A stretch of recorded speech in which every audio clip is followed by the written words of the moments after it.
Well, hello, everybody, church. I am Ray Waters, and this is a real honor for me. I get to be with Stan Mitchell and a very special guest for this week's conversation. Stan, who are we talking to today? We're talking to a personal friend and hero of mine, Jane Clementi. I met Jane 4 years ago, knew of her, of course, for a good while before that, but 4 years ago, she and I worked on a mutual project with our friend Mitchell Gold.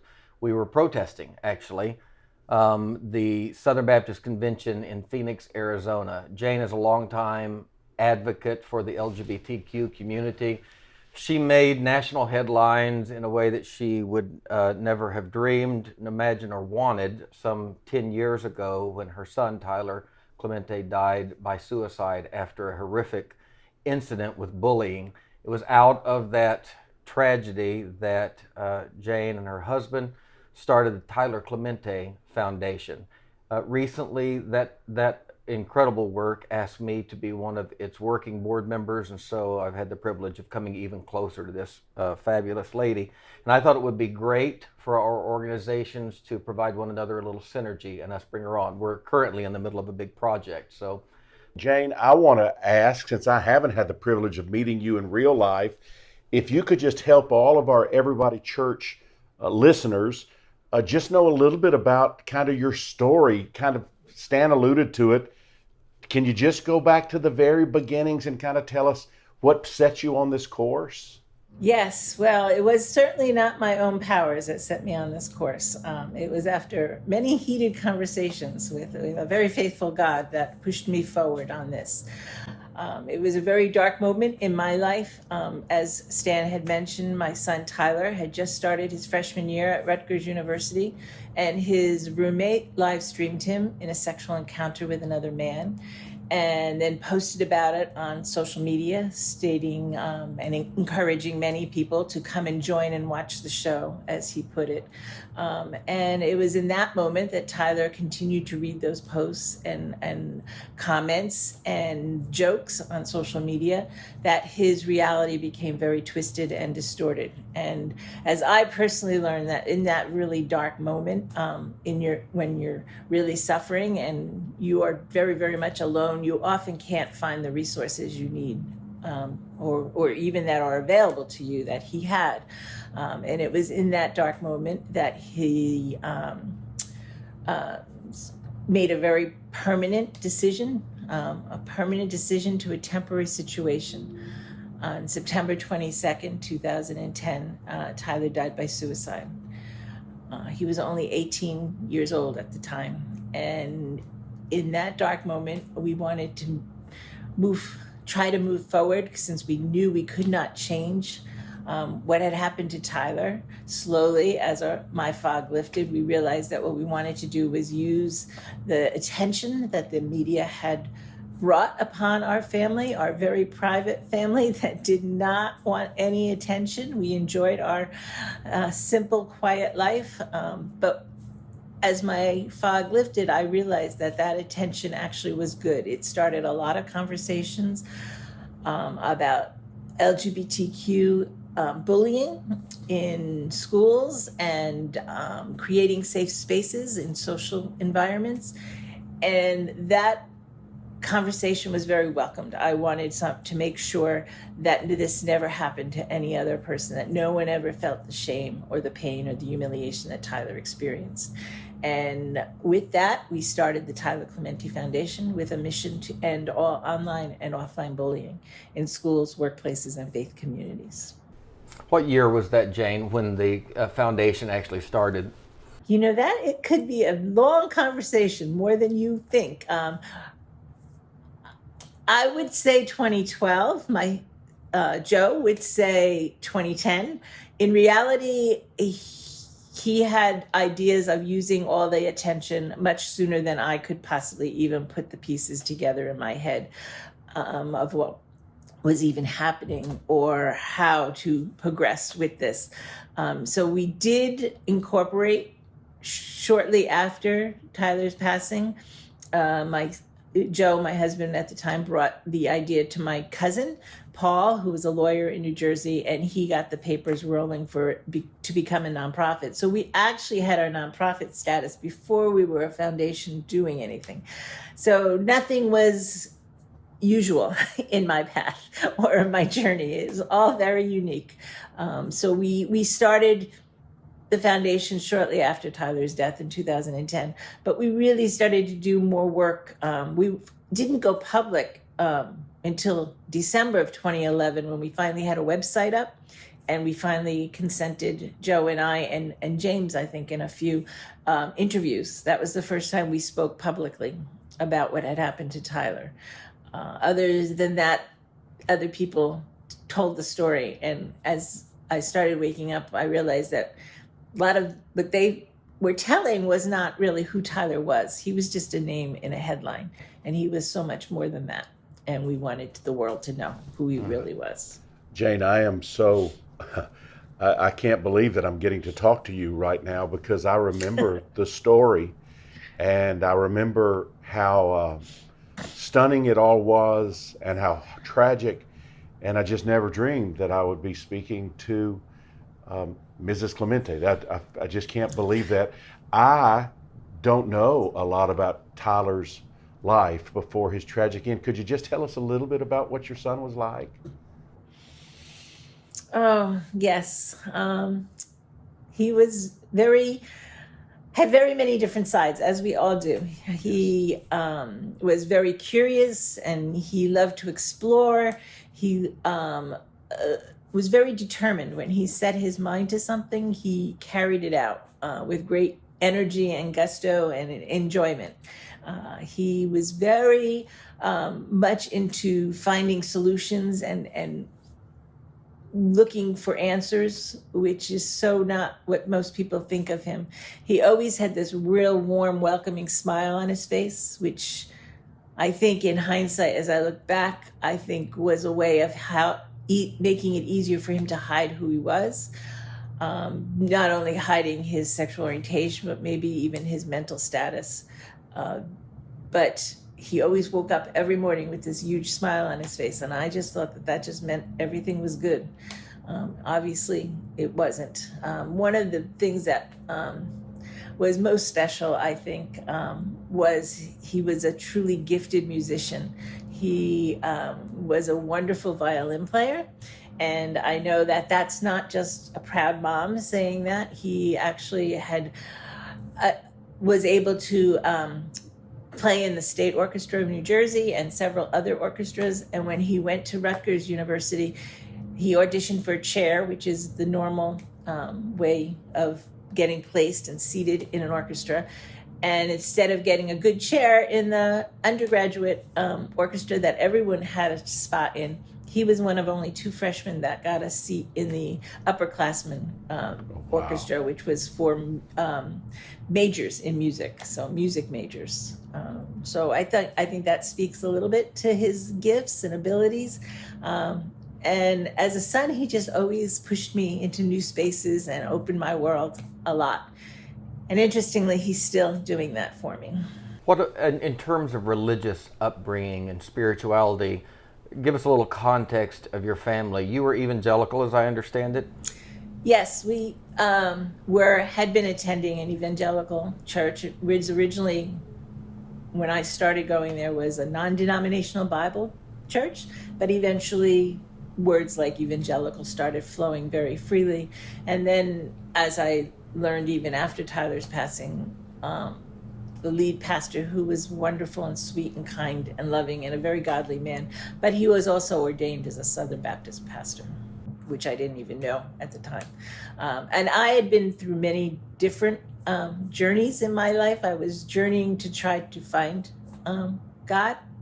I was raised actually a very different denomination. I was raised Roman Catholic, and then we went to a Presbyterian church for a little while, and eventually I found my way to this evangelical church, which we were at for, oh goodness, my math is not so good. I would say maybe about 15 years, 16 years.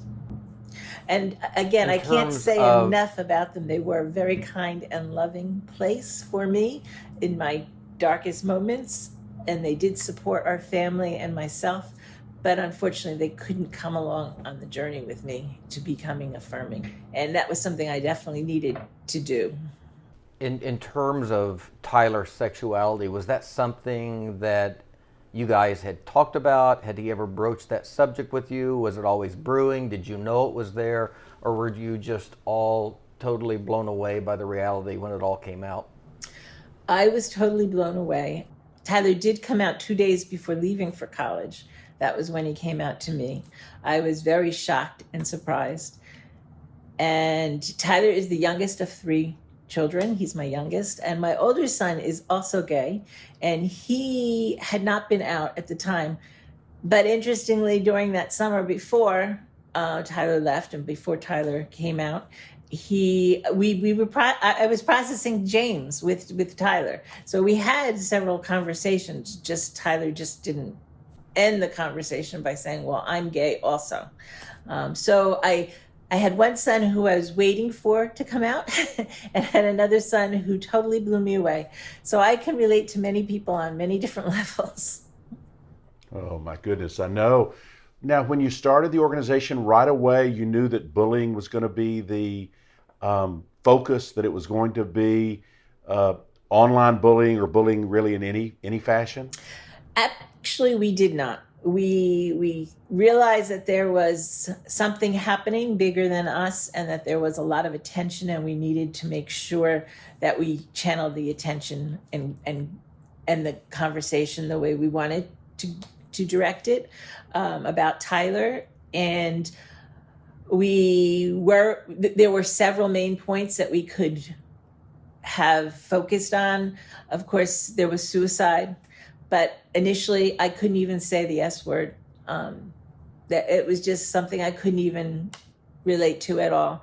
And then we could just have organized just an LGBTQ organization, because that is a huge part of who we are and who Tyler was. And that is a big part of Tyler's story. But at the time, there were several large organizations that were dealing with LGBTQ issues very well.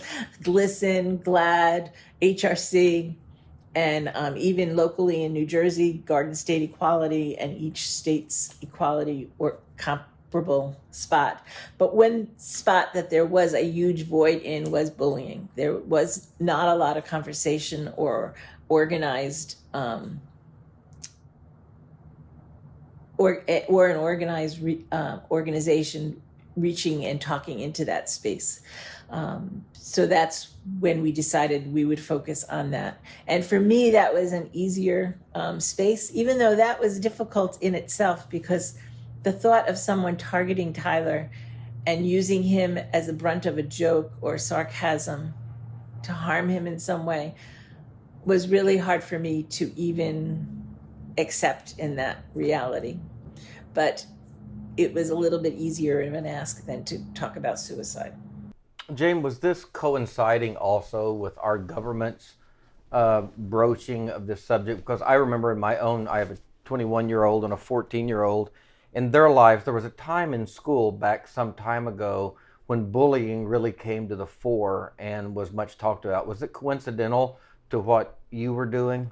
I think it was probably brought out of the deaths of several people in 2010. Tyler was one of several youths that died by suicide, several gay youths that had been targeted and bullied and died. And I believe that's when the conversation started, and Tyler's name was part of that conversation. And that's why we decided to join that conversation. You're a leader, chief executive officer of a profoundly important organization, but I suppose primarily you're still a mother who's on a healing journey. Our Everybody Church community is a community of 6,000 to 7,000 people, most of whom are very disenfranchised religiously. Most of whom, I think Ray would agree, are coming from evangelical backgrounds, and through their own coming out or the coming out of their children or a very close loved one, they haven't been able to go back to the church that they were a part of, the church that many of them have been a part of their entire lives. And so they find themselves detached and floating and spiritual orphans of sorts. And so we created Everybody Church to be a place for them. So I know right now you're talking to dozens, if not hundreds of people who have suffered in the throes of suicidal ideation. You're talking to other parents right now whose children have attempted and many of them have lost children to suicide.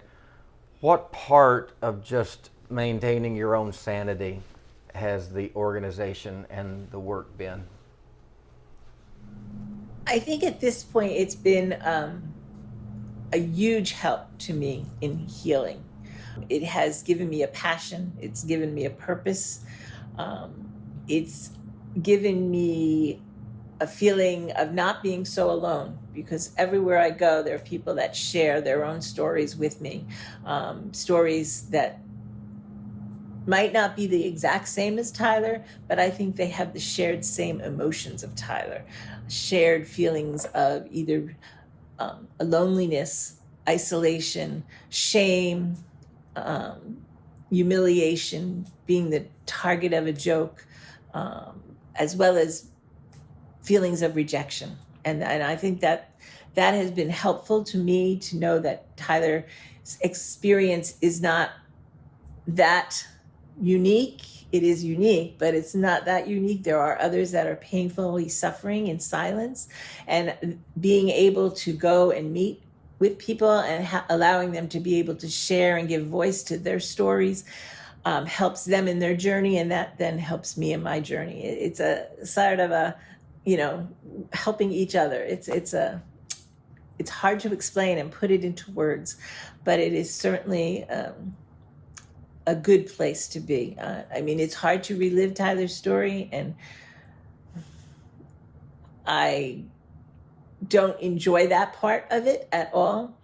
And it is really very disheartening, but it is also part of who I am. It's a hole that I'll carry within me forever, and I will, the good thing is that at this point, I've gotten to the point where I can feel happiness for those that are around me, like my older children, my other sons, and my son and his husband, when they have a momentous event, which I couldn't for a very long time even feel. I mean, I'd be like, I know this is a good moment, but I can't feel anything. But now I can, and I'm really grateful for that. So healing is finding peace, and peace is like putting all the pieces back together. I know we're going to talk a little later about what you're doing right now in the foundation, but can you give us an idea of kind of the early phases, some of the things that you guys have done as a foundation that you have felt really good about, that's been very helpful?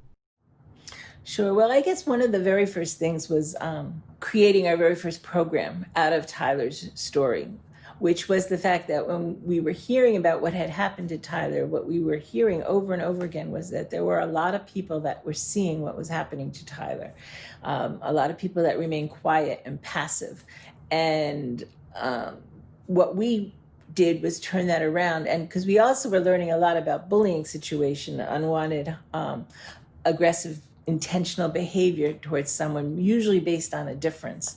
And what we wanted to do was, we again like to deal with the people in the middle. So we weren't sure about how to change either behaviors of the target or the aggressive, but what we saw was that there were bystanders, and Tyler's story was no different than most bullying situations. So what we wanted to do was turn those passive bystanders into active upstanders.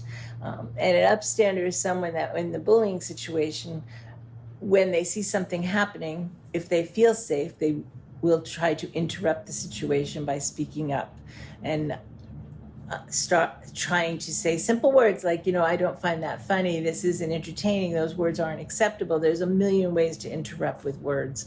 But of course, if you don't feel safe, and if you don't change the behavior with speaking up and interrupting it, the most important part is to report it to a trusted adult. And I know that that's sometimes difficult also.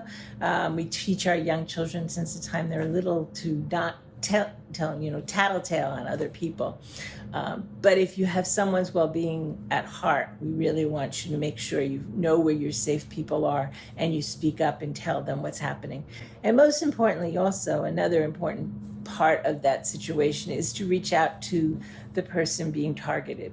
Make sure that they're safe, make sure they know where their resources are. Even simply knowing that you're there for them, could make all the difference in the world. I think that would have made the difference in Tyler's story. His story wouldn't have had an ending. I think it would have just been the middle of a long journey. So I think that those are really important. But I've also learned, though, that a lot about bullying, and I also realized that bullying is much more than just two youth in a classroom or out on a playground or even in someone's dorm room. It's out there with legislative inequalities as well, laws that give certain protections or rights to some groups and not to others. And that's one of the initiatives that we also started with the foundation as well. And as a person of deep faith, as a Christian, it really truly broke my heart to see how people would use scripture to harm others. And that was our True Faith Doesn't Bully initiative. We want people to know that they need to stop the misguided teachings and traditions of dogma and bias that devalue someone's spirit and cause so much pain and destruction. I think in Ray and I's journey as Christians and Christian pastors, one of the reasons that we wear the moniker progressive is because we have this sense that our faith, the Christian faith, is ever growing as human consciousness grows. On the eve of his crucifixion, Jesus told his disciples, I have many things to tell you, but you can't bear them now. In other words, you don't have the quotient or the capacity for them in this setting. And I really do feel like if church history tells us anything, it tells us that we are much like human history, that human consciousness does grow, and that we do have a greater capacity to see and understand things that perhaps once we didn't see and understand. And we don't believe Christianity is exempt from that. And we actually believe the deep tradition of Christianity, following people like Jesus and the Apostle Paul, is to be ever progressive and open and learning.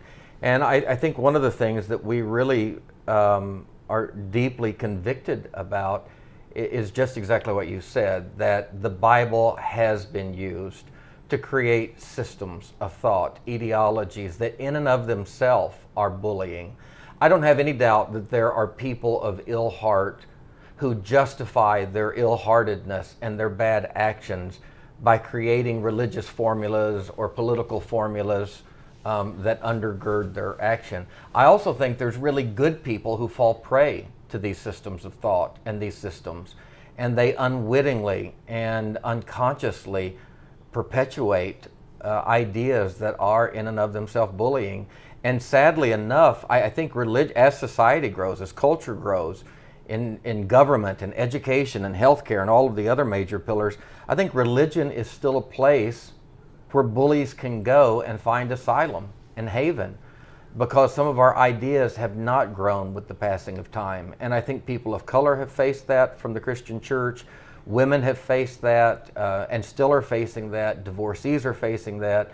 And surely the LGBTQ community is facing that. So I think it's really important right now that movements and works like yours and ours find one another, because in the beginning of progressive movements, we can become very siloed and just trying to survive and trying to make our own initiative work. We spend so much time there that we lose sight of the fact that we have organizations that share our lifeblood, and we need to connect the veins and arteries. So for Everybody Church, I don't know that we could find an organization. We're finding the same kind of kinship, Ray, with Free Mom Hugs, with the Mama Bears, and we feel that same thing. So I'm glad to be working with both organizations. We want to connect. This initiative right now that we have at the Tyler Clementi Foundation of reaching out specifically to the Southern Baptist Convention, I think really does highlight that idea that bullying is not always driven by just inherently bad people, but good people are led astray by bad systems of thought. Could you talk a little bit about what we're doing with the Southern Baptist Convention, what your goals are, and maybe even how Everybody Church and our folk can help you with that? Sure. So we are having a new initiative called our letter writing campaign to the Southern Baptist Convention. Our goal is to change their theology and the dogma that they're teaching through the misinterpretation, or I believe their misinterpretation of Scripture. I think we've learned so much in the past 2,000 years since much of Scripture was written, and I have a hard time. We can use new knowledge that we learn about medicine and science, and hold on to that, and have that not conflict with Scripture. Yet we can't use this science of that we've learned about the harmful teachings of homophobic teachings of using Scripture to harm another person in the LGBTQ community, and I just can't wrap my head around that. I mean, like, let's read Scripture through eyes of the 21st century with the knowledge that we have. And Scripture is all about love. It's not about harming anyone else. And we are just sharing those thoughts with the pastors of the Southern Baptist Conference. But our goal is bigger than just that. Our goal is to get these messages out into the pews. So we are using multiple letters with different people's experiences. We are asking, we've reached out to many organizations. We are just reaching out to anyone who has a story, a compelling story, because I do think stories change hearts and minds. And I do think that those are what will drive this change that we are desiring. And so we are sharing not only these letters with pastors, but we are posting them on websites and on social media platforms. And the best way to help us would be to go follow us on Instagram, Tyler Clementi Foundation, go to our website, tylerclementi.org, or on Facebook, or tweets, and reshare and amplify our voice. And it won't be just our voice, it'll be the voices of many, many people that are gonna come and help us and write letters. You wrote a nice letter for us that got out last week, and we have somebody else's letter this week that we're trying to promote. So help us share these messages of love and life and hope, because that's what they are. And that's what I want to get out into the world, not the pain of dogma and bias and discrimination. I think that's a beautiful idea. And so you're targeting, how many churches are involved? These are like the largest Southern Baptist churches in the country, right? We are targeting 15 with snail mail letters, as I call it, certified mail. But we are actually going to grow our database to even more emails that we will share with pastors.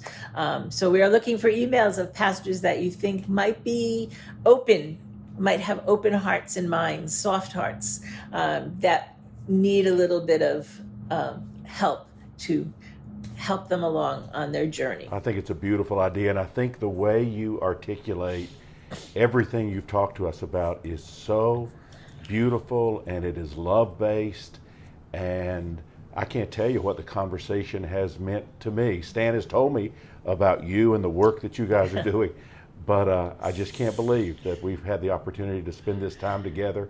And again, I can't wait till I can meet you in real time, because you seem like a lovely person, Jane, very lovely.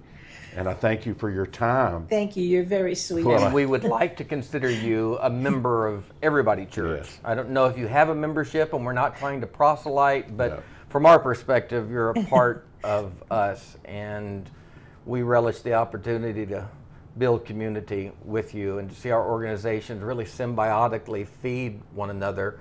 One other thing that I want you to go over one more time, the Upstander Pledge. We have how many people who have signed that pledge so far? We have about 850,000 people that have signed it. So we're just shy of our million Upstander goal, which we want to get to by October 1st. So if you could sign our pledge, we would welcome that and love that, and share it with 5 friends and get 5 friends to be upstanders, because I think if the world was full of upstanders, we'd be in a much better place. Well, that's what we will work on. When we end this, we'll be talking to Neil, our other partner at Everybody Church, who's kind of the technology guru in all of this, and really strategizing about how we can help amplify what you're doing there. It would be our goal that every member of Everybody Church would become an upstander. Absolutely. Because I think they already are. Your 3-stage, the 3 stages that you just gave, to interrupt and to tell an adult or to tell an authority figure, and then the third one, to reach out to the child who's been bullied or the person who's been bullied is incredibly powerful. So thanks for explaining that. All of our folk are going to go to your website, and we'll do our very best in the coming week to add a few levels of amplification to what we are doing over there. So anything else, Ray, before we go? No, this has been wonderful. Thank you, Jane, very much. Jane, thank you from the bottom of our heart. Thank you. And we'll do this again soon. God bless you, everybody, church. We love you, and we'll see you soon.